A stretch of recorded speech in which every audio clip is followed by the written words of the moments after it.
Imagine if you were on a trip in the middle of the ocean and suddenly you found yourself in a strange and incomprehensible world and you could not escape from it. I am Jacob, and what you will hear today is one of many stories that happened to me and no one believed it. There are people in life who are born and die without anyone seeing them. I am one of them. I am Jacob. I am 24 years old. I was born into a poor family consisting of 9 members, a father, mother, grandmother, and 6 children. I am the youngest. My father was a simple worker in a factory, and he barely managed to get by from feeding us. My mother used to sew clothes at home and sell them to neighbors who were similar to us in life, poor and miserable. My brothers always told me that there was no place for me among them, and my mother did not need to tell me about it, as she constantly neglected me and complained that I was a new mouth for them to feed at home. It's really crowded. I didn't receive any education, and no one in the family cared about me. I'm sure they want to forget my existence in the first place. That's why, since I turned 18 and decided to work, I will not expect anything from them. I know that I can do a lot, and I will not waste my opportunities. There is more to life than this. Unfortunately, my skills did not allow me to get a good job, even though I was sure that I could do anything. But my employers with limited outlook did not even give me the opportunity to prove that. I did not find any opportunity to work except as a cleaner on a cruise ship. But unfortunately, since I was uneducated and did not have any experience, my job was to clean the spaces of the ship's crew, and I had no right to appear or deal with passengers on the ship. I often felt frustrated and depressed. I deserved to be in a better place and a better position, but as usual, they did not give me any chance to prove it. I had no other solutions, and that is why I agreed to work. I was afraid of working on the ship because I was afraid of the sea, but I agreed after I knew that the nature of my work would not allow me to get close to the deck of the ship, and therefore I would not see the sea. On my first sea voyage, I tried to mingle with the work team on the ship, and I had the courage to talk to those who were older than me and more experienced than me in this work, and the more I got to know them, the more I realized that I was simply better than them, and that my position in cleaning for the crew was not fair, but it was a temporary situation, and I have to prove that I deserve this job so that I can get a better job sooner. 3 days after the start of the trip, the ship was near the state of Florida, and everything was going well. But suddenly, everyone felt a strong movement on the ship, as if the direction of the ship had changed suddenly, and not as it normally happens quietly. Many felt terrified, especially those traveling on board, and anxiety began to appear on the faces of the crew. But of course I felt confident that no problem would happen. The ship began to move randomly, and of course the ship's movements were terrifyingly. I began to feel afraid like others, but I tried not to show this, so that no one would imagine the new boy was afraid. Everyone was busy with themselves, and some began to pray that the matter would pass peacefully.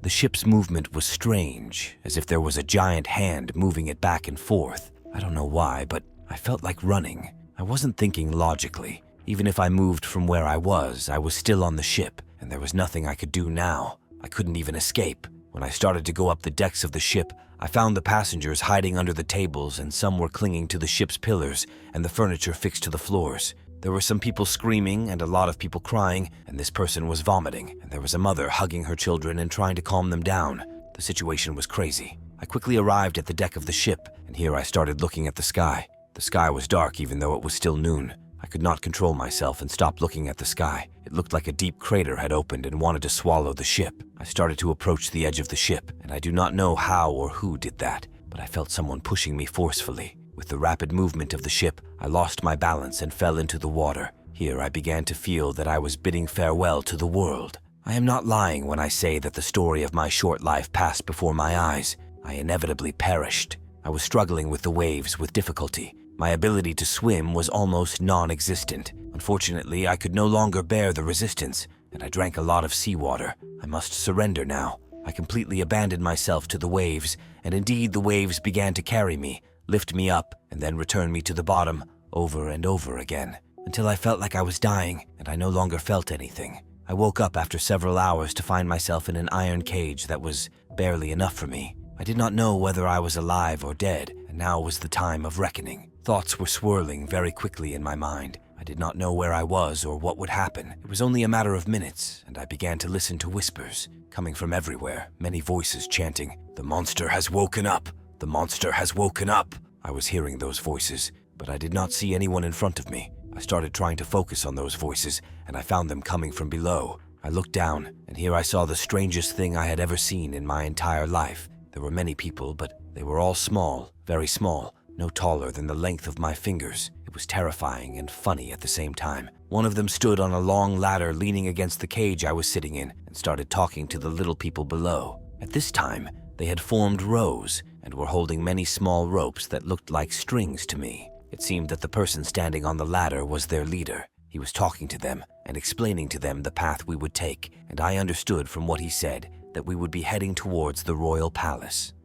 Here I interrupted him and told him that I could come with him without a cage or to these people to drag the cage, but he flatly refused, stressing that the king had ordered me to come under heavy guard because they still did not know whether I was a good creature or a predatory monster. I laughed at what he told me and surrendered to them, and we began to move. It was very difficult on small people who work very hard but still only move a few centimeters. Finally, after more than 4 hours, we arrived at the royal court. Here I noticed that there were more small people who seemed to be working, moving everywhere and in all directions. I was watching them with curiosity to know what was happening, and then I knew that all of them were trying to secure the square. The king was afraid of the monster they found on their shores, and here I realized that all the time they were actually talking about me. I was laughing all the time. Although everything that was happening around me was strange, terrifying, and illogical, the sizes of these small people were very funny to me. Finally, I started.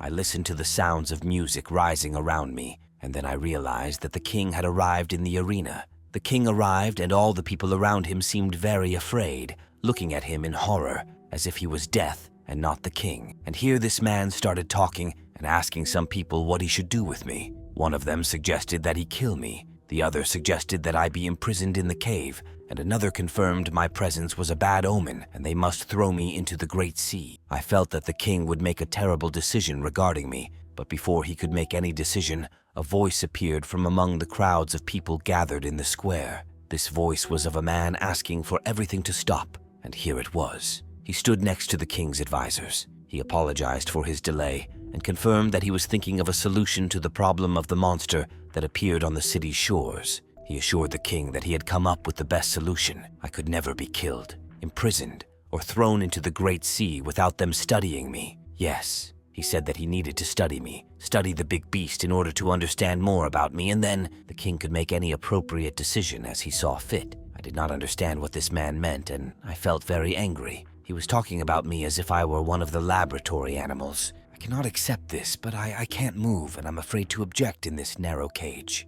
The king ordered the soldiers to take me to the university building, where the scholars would study me and help the king make his decision. The soldiers began to move, and indeed within several hours we arrived at the university. The university was a large square with about 4 small buildings. There were many scattered columns in the university square, had many drawings and inscriptions on it. The soldiers walked towards one of those buildings and then left me in the cage in front of the building. Here the scientist who spoke in the square appeared, but this time on the roof of the building. He was keen to stand there because he wanted to talk to me without anyone listen to us. The world told me that he knew that I was not a monster, and that he did what he did today in the square to save me from the king because he was probably going to kill me. I did not believe him at first because of his small size, which did not fit at all with his very serious manner, but he was determined to, what he says is, after a period of time, he asked the soldiers to leave me and go. And indeed, the soldiers listened to what the scientist said and left me. And here the scientist started again directing his speech to me after he took me out of the cage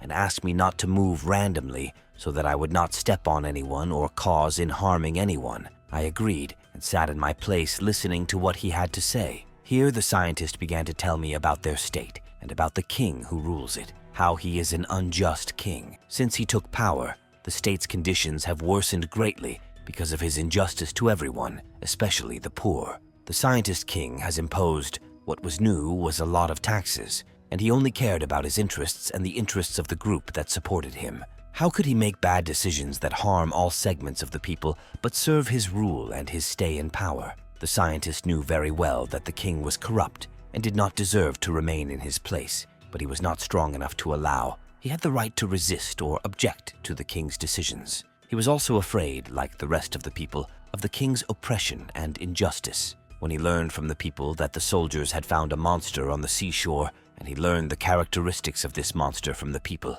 He thought that this monster might be the only hope for that city and for those people, the people, and that is why he risked his life and spoke before the king, perhaps convincing him not to kill the monster for any justification, and then seeking the help of this monster in order to eliminate the king and free the people from the injustice of his rule and his very bad decisions. And here I told him, first, my name is not the monster, my name is Jacob, and second, tell me how I can help you. The scientist apologized for calling me the monster and decided to tell me about his plan to get rid of the king. The plan was simply to help him get rid of the king's entourage, the group that constantly surrounds the king, and who the king serves them and serves their interests, because they are the ones who have the credit for him becoming the king. I have already seen some of them in the square, and here I seemed nervous. What does it mean to get rid of them? Does this mean that I will kill them, or what? The scientist tried to reassure me and tell me that I would not kill them. I would just keep them away from the king, and he, with the help of some loyal men, would lock them up in a remote place so that they would not be able to support the king any longer, and thus the king would gradually lose his power until it was his turn, and he would be eliminated with the rest of his entourage. The plan was simple and easy, and the scientist told me that there was a large group that wanted to cooperate with us, and when I asked him why they had not tried before to revolt against this unjust king, he told me that they had tried before in many ways. They had sent him a delegation to talk to him and ask him not to make bad decisions and to take into account the poor in his decisions, but he felt insulted and decided to kill the delegation that he went to speak to. And when the people knew what had happened with this delegation, they decided to go out in demonstrations against this king and his entourage. But unfortunately, the army soldiers did not hesitate for a single second to behead and kill everyone who chanted against the king, and whoever remains alive, the king punished him either with flogging or imprisonment for life, and this is what made the people greatly fear the king and imagine that they were his prisoners until they died in one way or another, especially since the king's soldiers, since those events occurred, have spread widely everywhere and monitor every move that the people make, or all their attempts to overthrow this ruler, whom many described as crazy, which is why the scientist and some of his aides believe that my presence, the monster, will greatly help them get rid of the king. I listened to the scientist and felt sad because of everything he said about the unjust king who rules their city and how he runs it with iron and fire and does not pay attention to the interests of the poor and marginalized. Here, I asked him to tell me how I could help him and the people of his city. The scientist had already begun to inform me of what I would do, and it had to be. The execution was sudden, and the matter ended in a short time, so that no one would notice us and thus try to prevent our plans. The plan was very simple, which was to try to kidnap all of the king's aides and his entourage, gather them with me, and then head towards one of the caves and imprison all of these people who had been kidnapped in this cave. The execution began the next day at midnight. Arresting the king's entourage was not difficult, especially since the scientist was accompanying me, sitting on my shoulder and telling me what I should do or where to go in the next step. The kidnappings at first were very easy. What I do is to go to the intended person's house, approach the window of his house, and stick 2 fingers out of the room's window to catch it and then keep it in my pocket. The matter went smoothly the first 4 times, but it seemed that the news had spread and that the monster was walking through the city and kidnapping the king's entourage. And this is where the scientist and I began to notice abnormal movements around us, but we ignored the matter. But I stopped, not knowing what to do when I felt that the world had fallen from my shoulders, and I understood that the soldiers had formed a ring around us on the rooftops and started shooting arrows at me at the same time. And here I understood that the plan I had made with the scientist was discovered, and that the remaining group of the king's courtiers and the king himself decided to act and prevent us from moving further. I felt ridiculous about what was happening, because all the arrows they were shooting had no effect on me at all. They only caused very slight pain, as if they were simple and ineffective attacks, and that is why I was moving in the same direction. I am trying to avoid the soldiers standing around me, and at the same time I want to go and arrest the remaining group of courtiers and the king. Maybe I can save this oppressed people, but it seems that it will not be easy. Those arrows that hit me were not ordinary arrows. They were loaded with some medicine or perhaps some kind of toxin, because I began to feel numbness in various parts of my body. I was moving slowly, and I felt that I was beginning to lose balance. My steps became heavier, and my eyes gradually closed. It was strange. A sudden feeling of sleep came over me, and I could not get rid of it or focus on anything that was happening around me. I fell unconscious, and I do not know how long I slept, but I definitely woke up several hours later, because the day had come and the sun was shining in the sky. And when I woke up, I found myself sleeping on a large piece of wood with my hands and feet were tied with many small ropes. My body was too weak to free myself, and I did not know what would happen to me. Only minutes passed, and I began to understand what the soldiers around me were saying, talking about the king's decision to throw me into the Great Sea.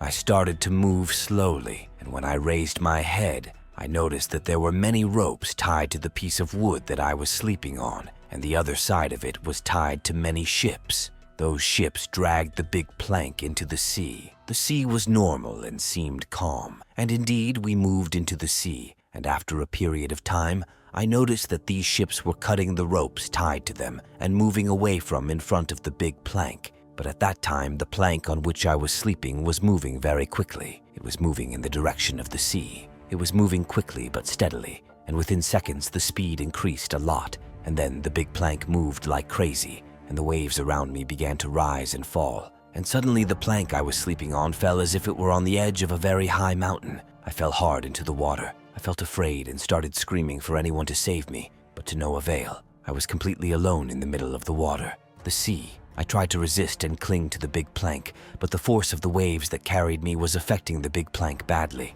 The plank began to break. I did not know how to react. I am drowning for sure. I cannot swim, and I do not know how I can save myself. And at the same time, I feel very sad for the scientist that saved me and for the people of the kingdom that I was unable to help or save from the unjust king and his entourage. I was certain at that time that I would die, and in fact I began to surrender to the waves again. I left myself, and what happened happened. I lost consciousness. That time I woke up and found myself in the same room on the ship that I had fallen off of. There were many people around me, including the doctor on the ship, who was very similar to the scientist I had met in that strange little city. It was strange, and I did not know how I had arrived again to the ship. I was unable to speak and did not understand what had happened. When I began to calm down and was able to speak, I asked the doctor, "What happened? How did I get here?" So the doctor told me that I had jumped off the deck of the boat into the raging water, and no one could see me, to the point that everyone thought I had deliberately taken my life. But after several hours, the waves began to calm down and the ship returned to normal, and here everyone was sure that I was at the bottom of the ocean, dead. But then, one of the passengers noticed something in the water, and when he started screaming, it caught the attention of many of the passengers on the ship, as well as the crew. Using glasses, one of the ship's crew members was able to see that there was someone who appeared to be sleeping in the water while holding a piece of wood. When the rescue team began to getting closer, they knew it was me. I confirmed to the doctor that someone had pushed me into the water and that I did not go down by choice or desire to get rid of my life as they thought. But he confirmed that many of the passengers swore that I was alone and that there was no one but me on the deck of the ship at this time. And when I asked him about the time between my fall and my rescue, told me that it was only 8 hours, and when the rescue team found me, I was unconscious. I could not understand what had happened, and I began to tell him what happened to me in detail, but the doctor looked at me without any expressions on his face and assured me that what happened was probably just dreams. Or maybe it was a hallucination because of the hysterical state I was in, or maybe because I was underwater for a long time without breathing. I tried to explain what happened to more than one person, but no one believed me. And here I am telling you what happened. Maybe you can believe me and help me search for that city where the little people live. Maybe I can help them better this time and rid them of their oppressive king forever.